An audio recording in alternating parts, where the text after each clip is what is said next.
উৎক্ষিপ্ত অর্ক ফলা প্রকম্পিত করে প্রায় চিৎকার করে বললেন, আপনি পানাসক্ত। এই কথা শুনে গিরিশ ঘোষ তখন মুচকি হেসে বললেন, না প্রণবদেব, আমি বিশ্বাসক্ত। এই কথা শুনে সেই পণ্ডিত মানুষটি তো চোয়াল প্রায় ঝুলে পড়ার অবস্থায় বললেন, তার মানে? তখন গিরিশ ঘোষ মুচকি হেসে বললেন, মানে বেশি আসক্ত, সন্ধি করলে বিশ্বাসক্ত হয়, তাই না? এই না হলে নাট্যকার। হ্যাঁ, তাই বলে তুমি ভেবো না যে নাট্যকর্মী হিসেবে তোমারও মদ্যপানের লাইসেন্স নেই।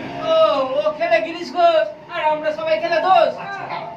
এই বিষয়ে তোমাদের আর একটা মজার গল্প বলি। হ্যাঁ, বলো বলো। ওই জবর মদ্যপায়ী মধুসূদনকে বিদ্যাসাগর মহাশয় অর্থ সাহায্য করলেন। তাই দেখি একদিন এক মাতাল বিদ্যাসাগর মহাশয়কে বললেন, আপনি মধুকে অর্থ সাহায্য দয়ার সাগর।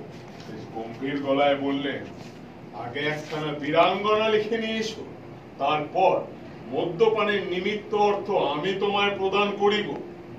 হতভাগা, আগে একখানা বলিদান লিখে আন, হ্যাঁ, তারপরে মদ্যপানের লাইসেন্সটা খুঁজিস।